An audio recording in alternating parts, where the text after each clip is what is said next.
दुनिया तो सिर्फ स्टोरीज बना रही है और चला रही है, हमने तो उसको फेस किया, हम देख रहे हैं, हमने वो कुछ देखा है या हम तक वो कुछ पहुंचा है। मेरे पास वो प्रूफ्स हैं जो अभी भी मैं मीडिया के सामने नहीं लाई हूँ क्योंकि कोर्ट में केस है। अस्सलाम वालेकुम जी, मैं हूं आपके साथ इरफान सबोर। इस वक्त हम कराची के सिटी कोर्ट में मौजूद हैं और यहां पर आज केस लगा हुआ है डॉक्टर आमिर लियाकत हुसैन की साबिका अहलिया बुशरा इकबाल का। उन्होंने डॉक्टर आमिर लियाकत हुसैन के पोस्टमार्टम के ख़िलाफ़ आज रिव्यू एप्लीकेशन दी है, उस पर समाअत हुई है। समाअत का अहवाल क्या है वो बुशरा साहिबा से जानते हैं। सिर्फ एक बात कहना चाहूँगी, सर ने काफ़ी डिटेल गुफ्तगू कर ली है लीगल पॉइंट ऑफ व्यू से। मैं सिर्फ एक बात कहना चाहूँगी, मरहूम आमिर लियाकत का नाम जो है वो सभी के लिए इतना ज़्यादा हमेशा मफाद वाला, फ़ायदे वाला साबित हुआ। तो वो जाने के बाद भी ये जो लॉयर साहब हैं, ये जो साहब हैं जिन्होंने ये पिटीशन डाली थी, वो उनको फ़ायदा ही देकर चले गए। तो ये सिर्फ उनका नाम इस्तेमाल करके एक कहते हैं ना, ओवरनाइट आप अपने कहते हैं बदनाम अगर होंगे तो क्या नाम ना होगा। तो अच्छी शोहरत या बुरी शोहरत, आज लोग ये नहीं सोचते कि उससे कितने सेंटिमेंट्स हर्ट होते हैं। मैं और मेरे बच्चे जिस तरह से तब से लेके अब तक जिस तकलीफ़ से गुज़र रहे हैं, और जिस तरह एक कहते हैं ना पर्पसलेस चीज़ एक है, जो चीज़ सर ने बता दिया कि सब साबित हो चुकी। सब अगर ज़रा सा भी हमें डाउट होता कि आमिर के साथ कोई ऐसी चीज़ की गई है तो हम ही सबसे पहले होते जो आगे आते और पोस्टमार्टम का हम खुद कहते कि करवाएं। पर जब हमने देख लिया, 2 बार एक्सटर्नल एग्ज़ामिनेशन हो गया, पुलिस ने अपनी रिपोर्ट दी, प्लस जो पुलिस थी, पुलिस ने रिपोर्ट दी। उसके बाद हमने बरियल किया, जज साहब ने हमें मजिस्ट्रेट ने पूरा ऑर्डर किया, सभी ने देखा, ये सब मीडिया पर भी आया था, शेयर हुआ था, तो हमने बरियल कर दी। पर अचानक से कुछ दिन बाद एक थर्ड पर्सन आते हैं जिन्हें बड़ी तकलीफ़ होती है, जो लिखते हैं आमिर के लिए। अगर बैक डेट्स में उनकी फ़ेसबुक पे जाके, आप सभी से रिक्वेस्ट करूँगी जाकर देखिए कि वो लिखते हैं आमिर का नाम शेयर करके, आमिर की एक वीडियो शेयर करके, और उनको लिखते हैं 2 मुँह वाला सांप। वो 2 मुँह वाला सांप लिखते हैं। और आज वो आमिर लियाकत के फ़ैन बन के, या उनकी किसने मर्डर किया, कैसे हुआ, क्या नहीं हुआ, ये वाला ड्रामा रचाते हैं। तो अफसोस की बात है, लोगों की ज़िंदगियों में तो आप लोग खेलते ही हैं, पर मरने के बाद अब खेलना शुरू कर दिया है लोगों ने।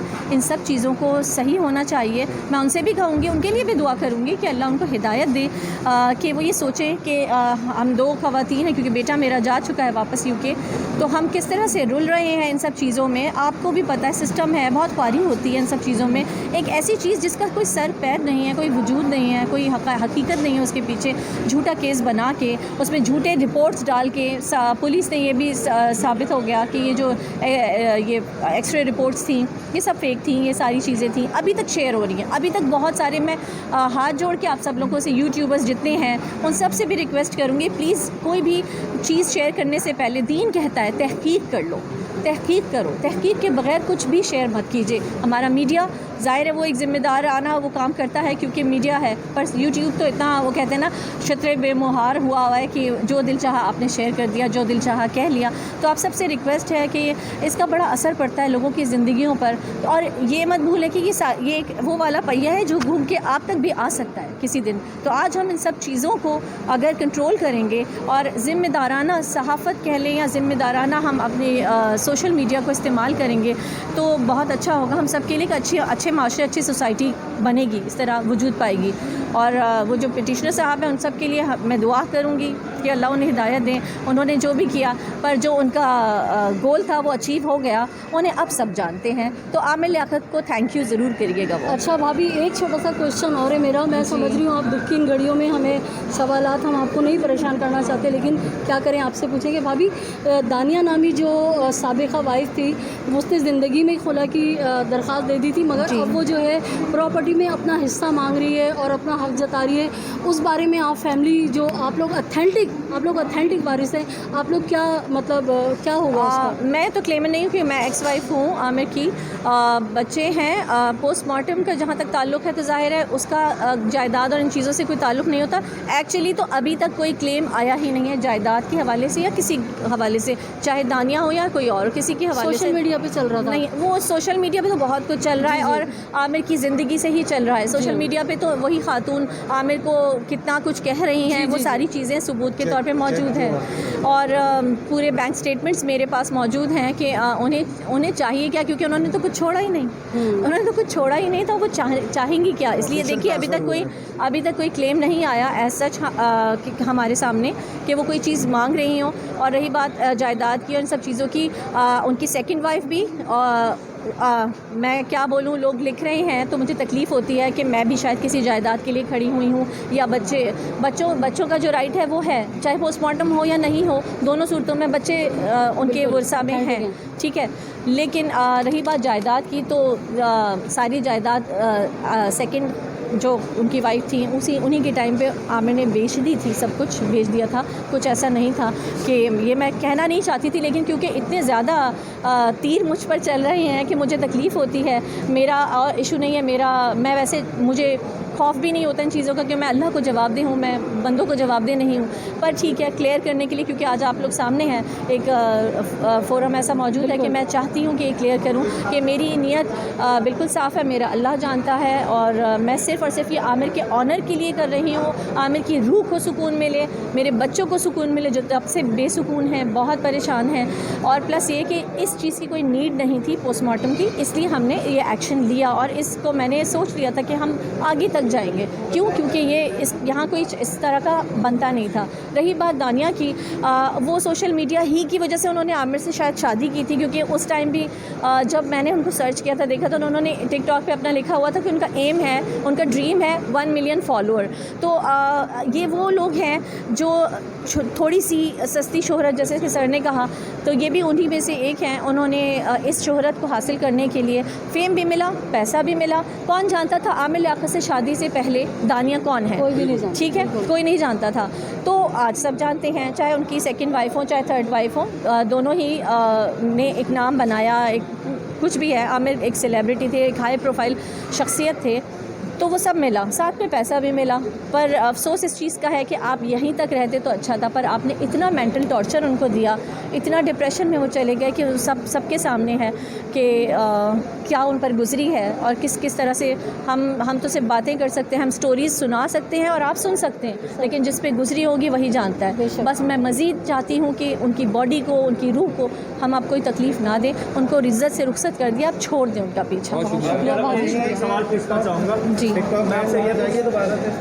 आपसे ये पूछना चाहूँगा, हो चुका है, दोबारा से अब होना चाहिए। सिर्फ टिकटॉक की बात नहीं है, देखिए सोशल मीडिया पर चाहे ट्विटर हो, इंस्टाग्राम हो, फेसबुक हो, सभी हैं, क्योंकि एक जगह शेयर नहीं होती कोई भी चीज़। अभी आप लोग अपलोड करेंगे तो सारे पेजेस पर ही सभी सारे जितने सोशल मीडिया प्लेटफॉर्म्स हैं सब जगह शेयर होगी। बैंड हो चुका है 2-3 बार उसमें, तो नहीं, मेरा इस पे टिकटॉक पे मेरा कोई इशू नहीं है, वो तो सब उसको यूज़ करें, ऐप्स का पॉजिटिव यूज़ करें बस। ये बताइएगा कि डॉक्टर साहब की जो मौत है वो एक मुअम्मा बनी हुई है, जी। आप लोगों का भी एलिगेशन है मामा बिल्कुल नहीं है, बना दी गई है, डिप्रेशन की वजह से मौत हुई है, जी। और अगर पोस्टमार्टम हो जाता है तो सारी चीज़ें क्लियर हो जाएगी, उसमें नहीं आता, इस वजह से मौत हुई है, सब तो क्लियर आप हो चुका था। देखिए, समझते नहीं है कि आपका जो स्टांस है वो मज़ीद स्ट्रॉन्ग हो जाएगा? नहीं, मुझे बात ये मैं आपको बताऊं कि मेडिकल पॉइंट ऑफ व्यू से वो जो डिप्रेशन है वो आपके उससे नहीं आता कभी भी। अगर आप उसको बॉडी को एग्ज्यूम करेंगे तो अभी जो जितने दिन गुजर गए हैं, जो मैंने इसको मेडिकल जूरिस्प्रूडेंस को पूरा पढ़ा हुआ है, और उसके मुताबिक अब सिर्फ उनकी हड्डियाँ बाकी होंगी, ठीक है ना, जो उनकी बॉडी की होती है, और खुदा न खास्ता अगर कोई पॉइज़न हो, लेकिन ऐसा कोई एलिगेशन नहीं है, ऐसा एलिगेशन नहीं है। तो इसलिए रोज़ाना आपको पता है कि हॉस्पिटल में लोग अपने प्यारों को बग़ैर बॉडी को जो है ना वो पोस्टमार्टम के ले जाते हैं। तो ये फ्लड गेट जो खुल रहा था वो भी बड़ा परेशान कौन था कि एक स्ट्रेंजर आए और अपनी वो अना की तस्कीन के लिए ये सारा कुछ करे। तो हमें वो भी सारी चीज़ें सामने आ रही हैं, और ये एक टेस्ट केस है, टेस्ट केस। अच्छा, फैमिली ये पोस्टमार्टम रुकवाना क्यों चाहती है?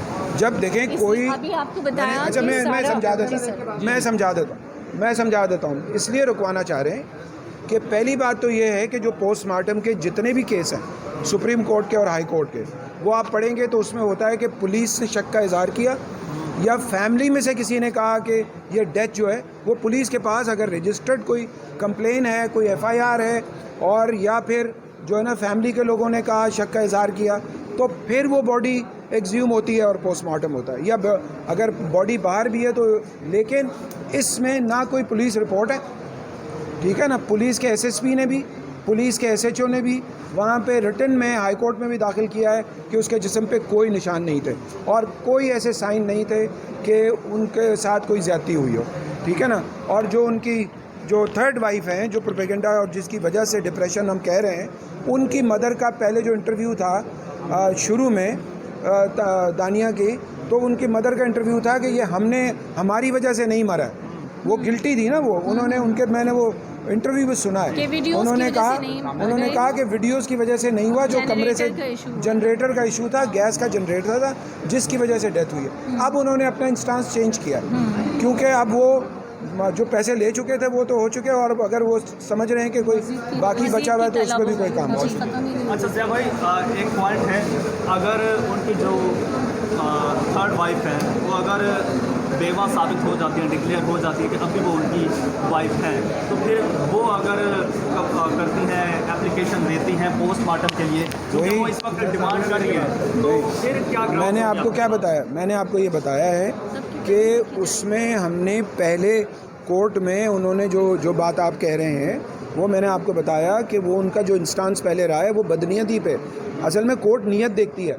अब बदनीयती ये है कि जब उन्होंने उसका खुला का केस दाखिल किया तो उसमें भी इल्ज़ाम लगाए, उससे पहले भी उन्होंने सारे इल्ज़ाम लगाए, और डेथ के फ़ौरन बाद तो वो केस ख़त्म हो जाना था, तो ख़त्म होने के बाद वो उन्होंने अपना इंस्टांस चेंज किया है और उन्होंने ये कहा कि हमारी वजह से नहीं मरे, वो मरे हैं गैस के जनरेटर की वजह से। वो उन्होंने खुद ही वर्डिक्ट दिया हुआ था।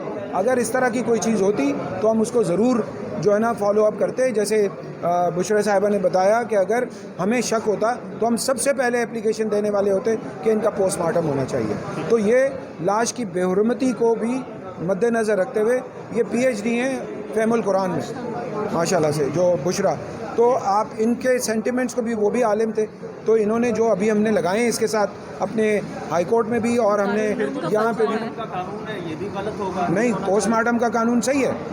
आप जो बात कह रहे हैं ना वो गलत है, आप गलत लाइंस पे, आप गलत लाइंस पे चल रहे हैं। नहीं, आप गलत, मैं थोड़े देखें, पोस्टमार्टम का कानून ये है कि जो भी पोस्टमार्टम होगा या पुलिस की रिपोर्ट होगी या फैमिली की होगी, तो जिसने दरख्वास्त दी है ना वो फैमिली है ना वो जो है ना वो स्ट्रेंजर है, तो फिर आप फ्लड गेट खोल के जिसकी चाहे लाश निकलवा लें। रिलीजियस ग्राउंड की आपने बात की, पोस्टमार्टम आपने कहा ये नहीं, रिलीजियस ग्राउंड पे मैं आपको बताऊं, बहुत ही अर्जेंट कोई ऐसा होता है, एक्सट्रीम केस होता है जहां पर पूरे शवाहिद मौजूद हों कि मर्डर हुआ है, कुछ है, तब पोस्टमार्टम जो है, मैं शरई मामलात में बोल रही हूँ, तब इजाज़त है। तब भी उलमा कहते हैं, अहादीस मुबारक सब उस सब से एक्सट्रैक्ट करके वो ये कहते हैं कि तब भी नापसंदीदा है, बेहतर है कि अवॉइड किया जाए, पर ये इट इज़ नॉट, ये अलाउड ही नहीं है, बिल्कुल नहीं है। लेकिन अगर कोई बहुत एक्सट्रीम केस होता है तो this is not an extreme case, जब सारे शवाहिद मिल चुके हैं कि कोई ऐसी चीज़ नहीं है, तो आप कह रहे हैं कि पोस्टमार्टम, मैं नहीं कह रही कि हम उसके अगेंस्ट हैं, वो मैं कह रही हूँ सबसे पहली मैं खुद होती, बच्चे होते जो कहते कि हाँ करो, क्योंकि हम भी तो जानना चाहते। पर ऐसी चीज़ें जब हो गई, दुनिया तो सिर्फ स्टोरीज बना रही है और चला रही है, हमने तो उसको फेस किया, हम देख रहे हैं, हमने वो कुछ देखा है या हम तक वो कुछ पहुंचा है। मेरे पास वो प्रूफ्स हैं जो अभी भी मैं मीडिया के सामने नहीं लाई हूं, क्योंकि कोर्ट में केस है, बहुत सारी चीज़ें हैं जहां से ये साबित होता है कि आमिर कितने शदीद डिप्रेशन में थे, आमिर का दानिया के साथ मामला क्या था, और दानिया ने आमिर की लाइफ में केस वापस नहीं लिया। जैसे ही डेथ होती है और फ़ौरन आमिर वो खुला का केस वापस। रिलीजियस स्कॉलर भी हैं, आप कानूनदान भी हैं, तो जिस तरह से दानिया ने खुला के लिए अप्लाई किया था, क्या शरई तौर पर खुला उसकी हो चुकी है, और अगर हो चुकी है तो उसकी कानूनी हैसियत क्या है? अप्लाई करने से तो खुला नहीं होती, पर अगर हस्बैंड जो है, शौहर अगर एक्सेप्ट कर लेता है तो जाहिर है, क्योंकि वो ज़िंदा नहीं रहे, और जिस दिन केस लगा हुआ था हमने यहाँ से लॉयर को आमिर के जवाब के साथ, क्योंकि आमिर ने 6 जून को जवाब लिखवाया हुआ है, जिसकी कॉपी हमने जमा करा दी है। 6 जून को आमिर ने अपने लॉयर से को जवाब लिखवाया था, जिसमें आमिर के अपने वर्ड्स हैं कि मुझे कोई इतराज़ नहीं, अदालत खुला की डिग्री जारी कर दे। तो in the light of Quran and सुन्ना ये खुला हो चुकी, शरई शी इज़ नॉट अब आमिर की वाइफ। पर दुनियादारी ज़ाहिर है, आप अगर ऑन पेपर्स कहें तो ऑन पेपर्स वो वहाँ उनके जज के सामने अपेयर होने के लिए तो दुनिया में ही नहीं रहे थे। यूँ आप कहें तो नहीं, कानूनन आप कह लें कि नहीं, पर शरन हो चुकी। और कानून भी शरीयत को ही फॉलो करता है। हम कॉन्स्टिट्यूशन के अंडर आते हैं ना, तो कानून भी उसी को फॉलो करता है। तो आइन खुद कहता है कि कुरान और सुन्नत के मुतसादिम कोई लॉ नहीं तस्लीम किया जाएगा।